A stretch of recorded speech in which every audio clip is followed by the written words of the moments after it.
Welcome to Manager Tools. Today's topic, assumptive goal setting. Here we go.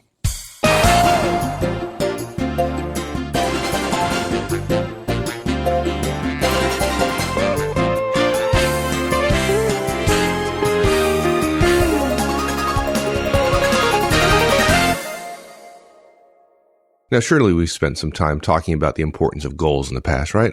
I mean, oh, I hope so. We've done this for a while. They're big.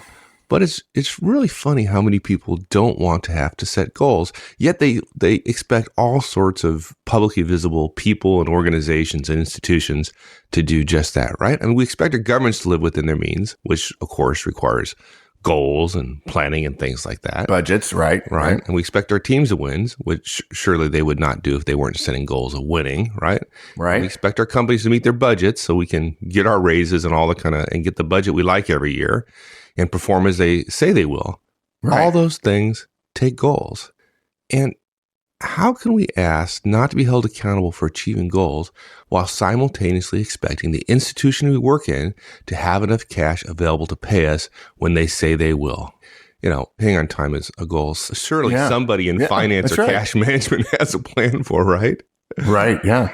And of course, the answer is we can't if we want to be a professional part of the organization. This is a bit like the conversation you and I have when the company that someone is working for wants to grow 5% and the manager puts together a budget about how they're going to grow 1% or 2% because they just can't get any more. And it's like, okay, so somebody else is going to do 10 just to make up for the fact that you're not an effective manager and can't figure out how to get to 5. Yeah. Right. Yeah. Or let's do 5% cuts and the manager does, well, I'll cut 2 because really I'm particularly important.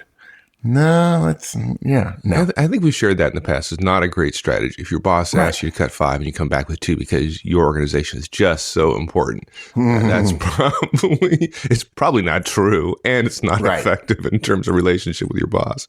But, when it comes down to us as individuals, a lot of folks say, man, it's harder than it seems. I mean, how can I set a goal that's bigger than what I'm already doing?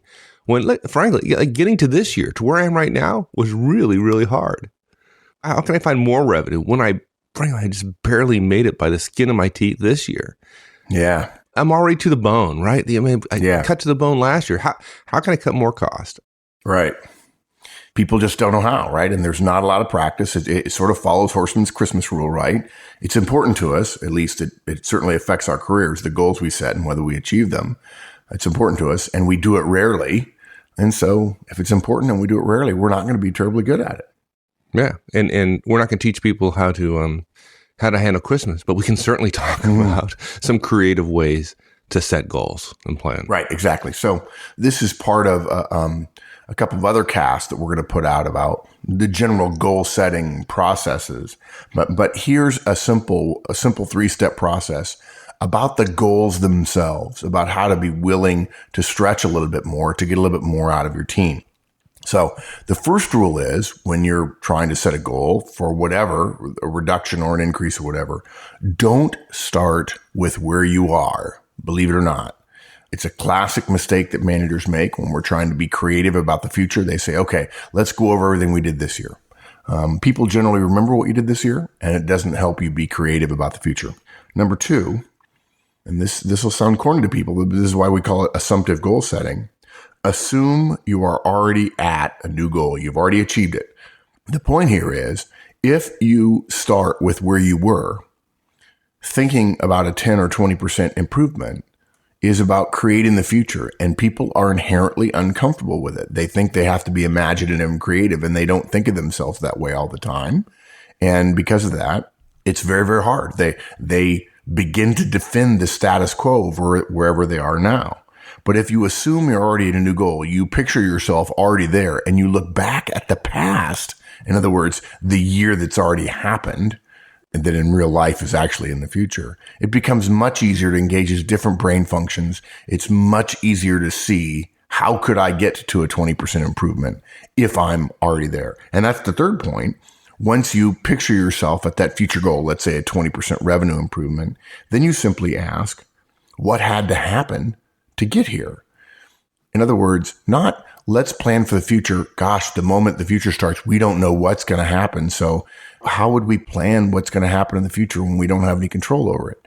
That's different than saying, okay, we're already at 20%. Let's look back at the previous year. What would we have had to have done from a year ago to now in order to get 20%? And people are much more comfortable talking about possible strategies, plans, actions, operational changes, process changes, and so on when they are looking back at what they, quote, have already done, unquote. It sounds a little mental maybe for some folks, but this is how a lot of professionals do it. They assume they're already there and then plan in reverse, if you will, rather than planning about the future, which people are uncomfortable with. Right. Mental. Yeah, folks have called it mental before. Oh, yeah, I've been called mental. Maybe that's not too far a stretch. Okay, don't start with where you are. Now, that seems, I don't know, it might seem a little bit difficult. I mean, how can you get to somewhere if you don't know where you are? How can you get to New York if you're in California and you don't know you're in California?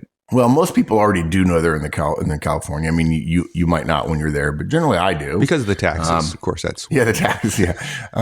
Actually, for me, it's because of the golf.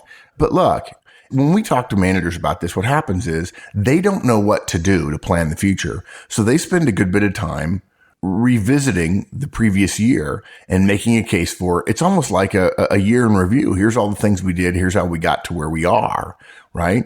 And it's simply because you want to be accurate about where you are. There's nothing wrong with that. But they're also essentially avoiding the planning, the creation, the imagination, the creativity. Sorry to use the same word twice in different tenses of thinking about the future. So what they do is they do what they know, which is let's go over the year because as you say, Mike, they've got to be able to be clear about where they are.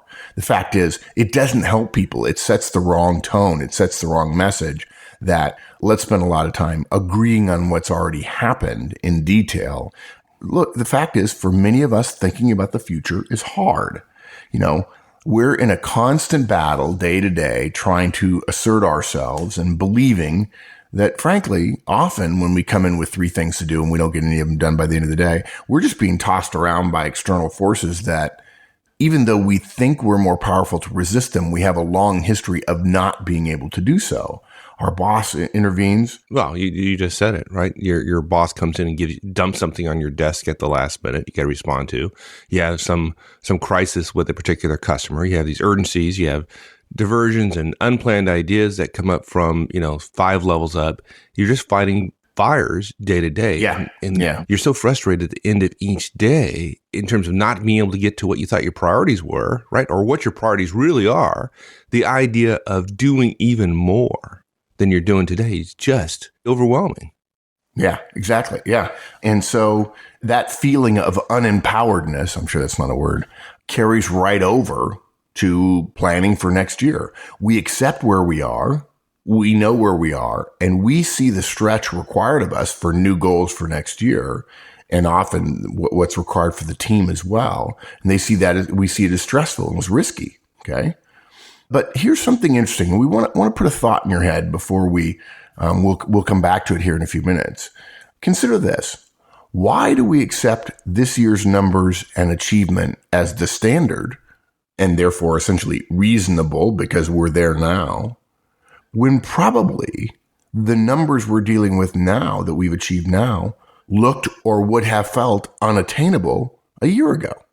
Right? I mean, that's essentially the crux of this question. Yeah, it is. We achieved more this year than we did last year in 90% of, managerial and organizational cases. We achieved more than we did last year. Even though we struggled a year ago to set goals, the boss said you will, and maybe we softballed it and said 2%, but in fact we got 4 or 5, and we would have never dreamed that we could have gotten to 4 or 5, and yet somehow, inexplicably, we did. Yeah. Well, I tell you, I know what the answer is. What? It's just the sense of lack of control, right? We look back and we know what we did, right? We feel right. Even though beginning of the year we didn't have that sense of control. Just looking back, hindsight being 20/20 and all that, it seems relatively easy. When you look at the future, you can't control the future. It just seems out of reach, and that lack of control, that feeling there is not a comfortable one. Yeah. And so essentially what this boils down to, what this cast is about is we need a way around that out of control feeling, the connection between the future and being out of control. And of course, every once in a while, I hear someone repeat, I'm sorry, folks, I don't know who said it, but it's a fairly common phrase among executives. You know how you predict the future, don't you? You invent it. Yeah. You don't accept the idea that the future is unknown. You simply pick what future you want, and then you go get that future. And then you look back and say, it wasn't known, it was known, and I did it. Yeah. And it's a question of control, right? Maybe control is the wrong word, Mike. Maybe it's just lack of certainty or lack of knowing as opposed to believing, right? But you're right. The thing is, this isn't just a management trick, okay? This is a standard mental process. Psychologists and sociologists use this all the time. Even futurists use this. And look, here's the thing. Here's what we're getting to, folks. Never start a future goals discussion with a detailed review of where you are, and especially avoid a how we did it this year discussion, which takes a half an hour. Just because you know those things, this is where we are and this is how we did it. And because they're certain and you don't want to talk about the uncertain future, you don't know how to be creative, doesn't mean spending more time on where you already are is going to help. If you do this, if you say, this is how we did it and this is where we are and here's every number in detail, that sets the present situation you're in as the standard. It makes today seem normal, right? It's just acceptable, right? This is how we got here. But if you'll remember, last year, where you are now would not have been normal. It would have required creativity. It makes it seem where you are now, frankly, easy, right? And what happens there, you might say to yourself, well, why wouldn't I want it to think of now as being easy? Well, here's why. Lots of people do this and take it for granted as sort of level setting. Let's all get on the same page for clarity inducing. This is what happened last year as open communication. And again, I've said it before. I'll say it again, that it's about spending time on the things we know as opposed to having to deal with the things we don't know. And I've done it too, right? But we're not saying that you're not where you are. We're not saying that it's not good for people to know how they got there. We're not saying those things aren't true about a review of the previous year. They're just not helpful to where you want to go in terms of picturing, creating, imagining, visioning next year's numbers and next year's plans. Yeah, talk about it during the annual review or talk about it later. But when you're thinking about the future, when you're doing your goal planning for next year, now's not the effective time to talk about that stuff. It sets people's feet in concrete, the concrete of the present, versus the more expansive view of the future you want to have. Right. Now, look, we know from experience, folks, if you're feeling a bit itchy, don't feel bad. We know from experience that when we recommend this manager tool, folks do get itchy. They just can't see how you can talk about all the stuff they have to do next year without at least reviewing this year in some fashion. Okay? Now, you don't have to. Really, you don't, because people already know where you are. They do. But we do understand. And so let's suggest a different way. Rather than saying to yourself, I've got to come up with some new numbers. Okay, let's make sure we agree where we are. And then you spend an hour on that. And you essentially build a case for why today is normal. When again, a year ago it was not. And then suddenly now you've cemented in people's minds that today is safe and the future is unknown, and it makes people less creative, unfortunately. But having said that, we don't recommend complete amnesia about this year's numbers and where you are now. But the thing is, if you're going to be working on numbers and goals, put this year's numbers at the bottom of any chart you're going to do. Put the new targets at the top, okay, or at the center of attention, as opposed to putting this year's numbers at the center of attention and then putting new numbers at the bottom of the page. For instance, I'm picturing a sort of a grid of 5 or 6 key metrics, and this year's number at the top, big and bold and obvious with all kinds of notes around how you got there. And then at the bottom, next year's numbers with blank holes in the little grid boxes, right? That's not the way to do it. That sends a message, okay, we're here, rather than thinking, all right, let's get to the future and figure out how we got there. Right. If I'm going to collaborate with my team, how can I put next year's numbers at the top? We haven't even agreed on them yet. Yeah, okay. That's really kind of a different question. It's part of the process, and I'll answer it. And really what I'm talking about is just the idea here about thinking about the goals. But that said, there's a couple of ways you can handle that. Look, if you really want to be sensitive to your team's input, and by the way, there are times when we recommend that and times when we don't, you can put last year's numbers at the bottom of a chart, right? And leave the top lines for next year's numbers blank, okay? Now, remember, you don't spend any time at all when you're collaborating with your team going over how you got to your numbers. That just, again, cements the present in people's minds, and they'll remember it pretty well, right? They will. Now, on the other hand, we'd still recommend highlighting the chart as about next year's numbers. You put next year's numbers, whatever they're going to be. In other words, you'll leave blank grid spaces for those numbers, but it will be the top line. Perhaps it'll be in a larger font. Perhaps it'll be bold. Perhaps it'll be different color. Perhaps it'll have a special wider border to go around it. And rather than starting with last year's numbers, or actually this year's numbers, you put those at the bottom in smaller font and plain type and say, okay, here are last year's numbers. Let's now talk about where we're going to be next year. Now, that's one way to do it. Or look, folks, it's completely reasonable. And if when I say this, your response is, well, no, that's not reasonable, you're wrong. It's a different way of doing it. It happens a great deal. Sometimes it works. Sometimes it doesn't. It depends on the team. It depends on the situation. But what you can do is seed, as in planting a seed, the minds of your directs and put numbers in the grid for next year before you have your discussions. Okay. Now, I know some of you are thinking, wait. Yeah, you are. Gosh, yeah, you are with your background. But look, people say, aren't we collaborating? And yeah, sure we are. But folks, there's no inherent requirement that bosses gain consensus with their directs regarding goals they're going to set. Okay. And I want to spend a minute. It just popped into my head, but I want to spend a minute talking about the difference between collaboration and consensus and brainstorming and goal setting. Those are all different. We don't just smush them all together and then allow our directs to say, no, I don't want that number, right? You can, in fact, pick a number. Now, you could also work individually with people to get them to commit to that number before you come to the session. Yeah, kind of a pre-wire type thing, yeah. Yeah, exactly. But look, let's make it easy, right? I mean, I know surely at least once you've told the story of your experience when you had responsibility for OSIS at MCI, the core system of the entire company. You know, none of your directs agreed with any of your goals, right? No, absolutely not. You came up with them completely independently. A good team of people, right? Had been achieving okay, but you felt like you needed completely different thinking. I mean, well, go ahead, tell the story. Spend a minute telling the story. I think it's worth it. Yeah, okay. So I took over the organization. It had a long history of doing well, but not great. It wasn't particularly loved by the rest of the organization, chiefly marketing.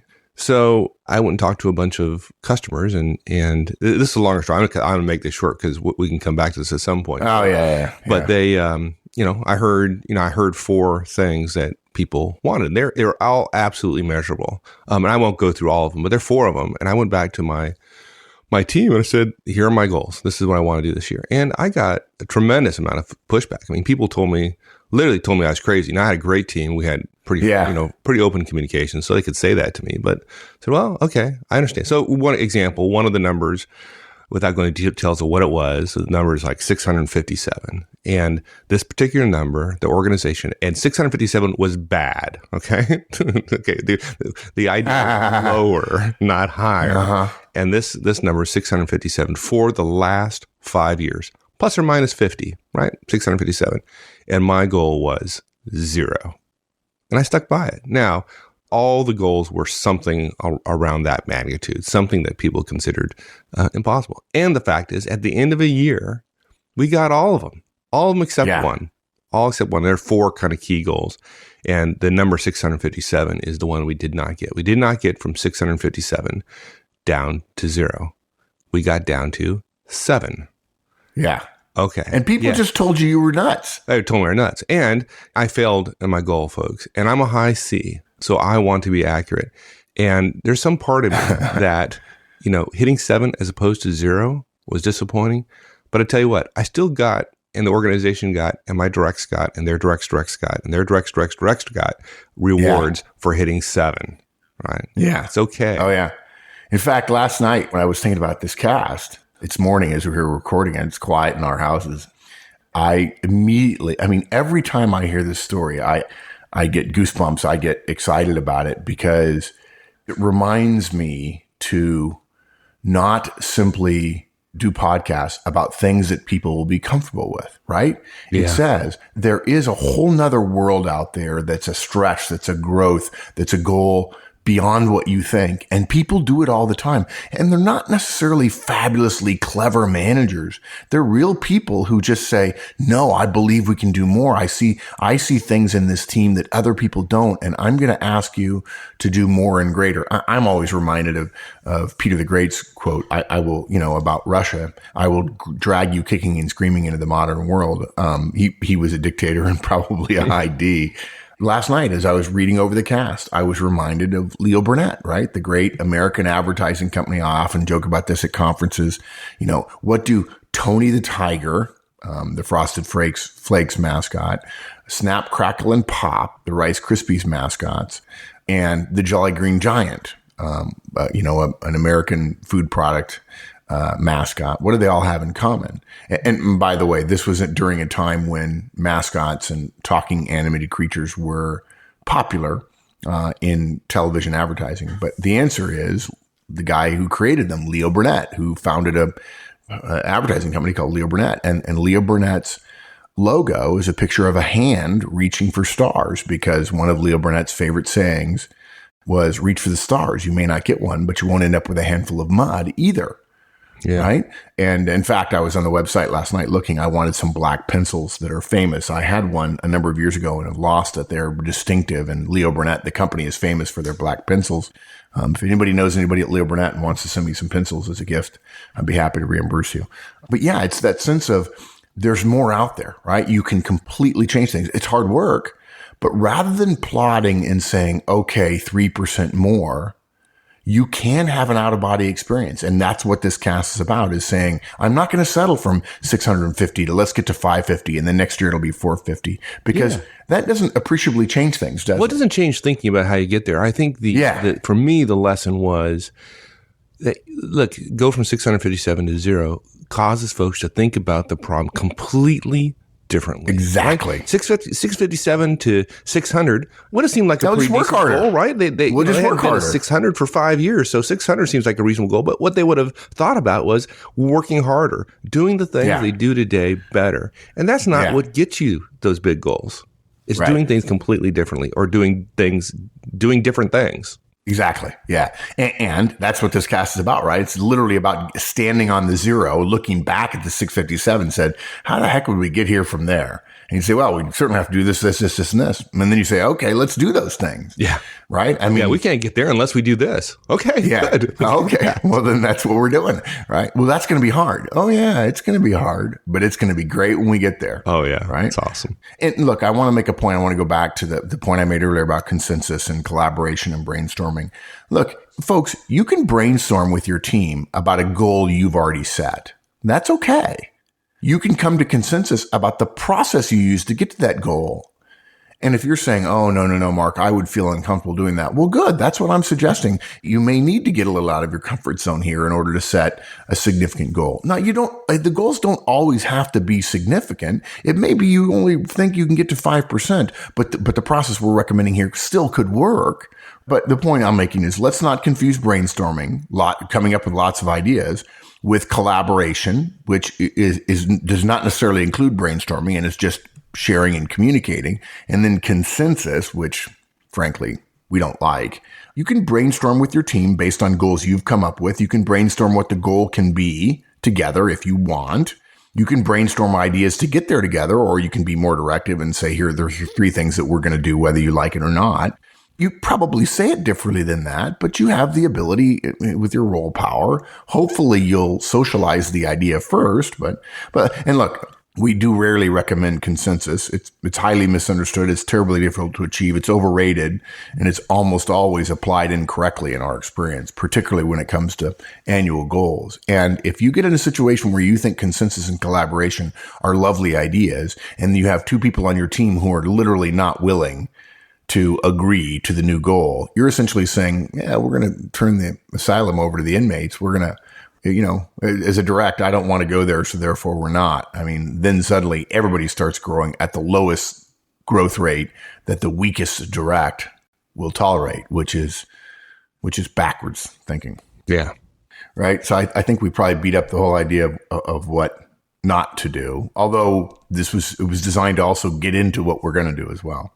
Right. Yeah. So what are some affirmative steps we can do? I guess the first one is you've spoken about, right? Assume you're already at the new goal. That's the technique. Yeah, exactly. If you assume it, if you just say, well, we're here, this is one of the most powerful techniques I have ever learned. It is so simple. And yet, wow, does it make a difference? It's the kind of thing that, frankly, ought to be taught in schools, even business schools. Large organizations nowadays are starting to address creativity and innovation, all those kind of things more directly. But it seems like a lot of the guidance that is being recommended is about structure or rewards or really organizational processes. The innovation stuff we read tends not to be terribly specific. Oh, God. Okay. Sorry. Everything we read tends to be not specific. But it doesn't really help the individual manager, right? But look, it can be some simple things that can make a huge difference. And this is one of those manager tools that are available to everybody, and yet nobody seems to use it. It's simple. Rather than starting with last year's numbers and goals, hopefully we beat that horse to death, and I apologize we went on so long, folks. What we're saying here, rather than spending time last year, rather than creating a comfort level with the present, we start with the future. We say, okay, let's put ourselves into the future a year from now, celebrating our successes. We say to ourselves, we've already arrived. Here's the number. We achieved the goals we set a year ago, which actually is now, but it's in the past in this visualization we're doing, right? So think about it. What's a better way to define imagining than picturing the future? And what better way to picture the future as opposed to standing in the present and guessing about it or thinking about where we might end up? What's a better way to picture it than by visualizing ourselves there and then describing where we are, what it's like, and then, of course, last step, how we got there. Look, if you want a 10% increase in performance from your folks, let's just say that for a second. And, it just occurs to me every time I think about numbers, right? The 657 pops into my head. And folks, remember Mike's story. And I promise you this, Mike and I guarantee you that there is someone not unlike you right now who is untethered enough from all the rules and processes and procedures that you would quickly say would keep you from getting a 10% improvement that they could easily beat, not because they're a way better manager than you at all. We're not scolding you here. That there are people who, because they can't see those things, because they aren't tied to those things, because their creativity has not been limited by the day-to-day processes, the ruts that they're in. And by the way, that goes for Mike and I as well. They could easily beat a 10% improvement. So if you balked at 10%, I promise you there's somebody who would say, I'm not tethered to the old ways. I could do it. The fact is, the worst enemy to more audacious goals, and therefore more rewards for everybody, our own ties to our present set of behaviors and principles and rules that are written and rules that are unwritten, policies designed to improve performance.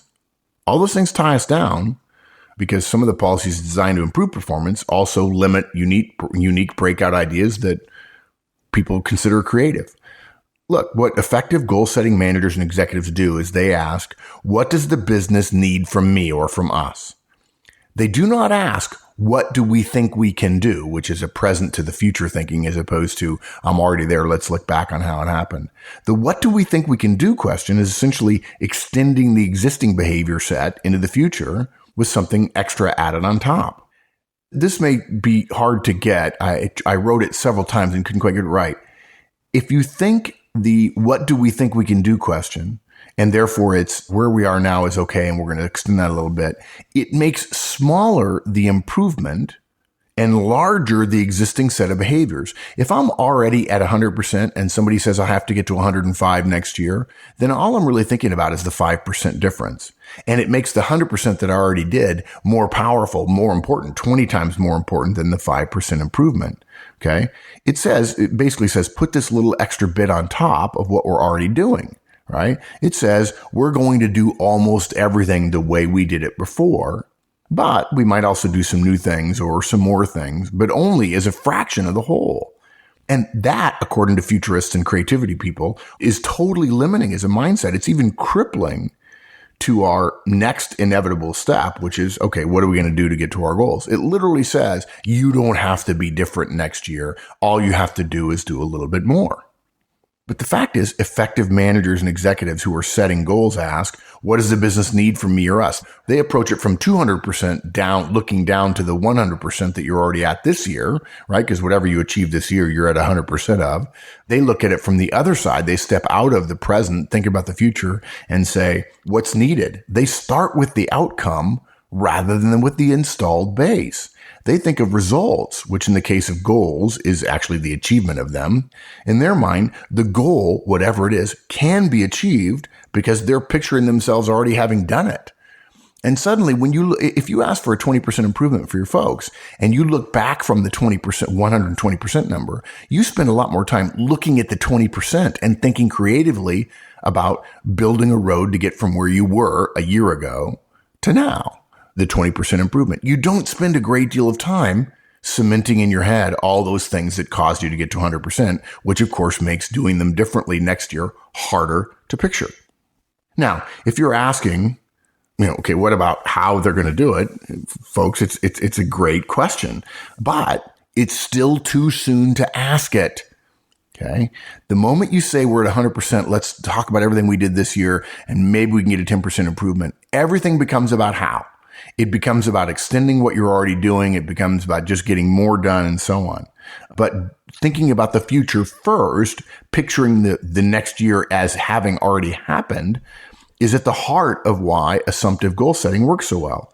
Rather than concerning ourselves with the how, again, it's usually linear. It's usually extensive of existing processes and procedures, and it's tied to old ways. Effective goal setters only think first of the final result.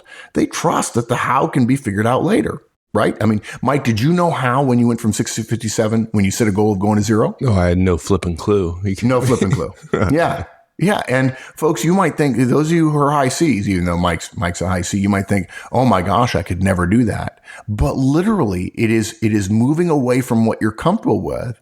It's the literally having no flipping idea that frees you up. And you might say, well, gosh, what if I don't get there? Well, Mike didn't. He only got to 7 and it didn't matter because it was such a game changing thing that everybody benefited for years later.